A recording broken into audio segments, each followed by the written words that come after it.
Hello friends, आज हम देखते हैं कि न्यू क्लासिकल एज को और किस किस नाम से जाना जाता है। न्यू क्लासिकल एज के बहुत सारे नाम हैं जो कि एग्ज़ाम में पूछे जाते हैं। तो चलिए आइए हम देखते हैं new classical as.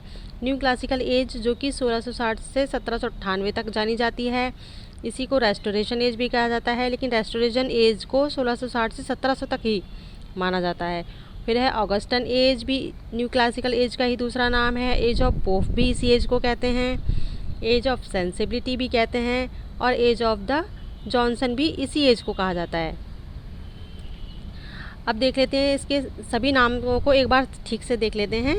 New classical age, age of Johnson, age of Augustan, age of reason, age of sensibility, age of enlightenment, age of transition, age of Pope, age of Dryden and restoration age. Age of Dryden को ही restoration age कहा जाता है, और बाकी ये सभी नाम न्यू क्लासिकल एज के ही हैं, जिसे अलग अलग नाम से जाना जाता है।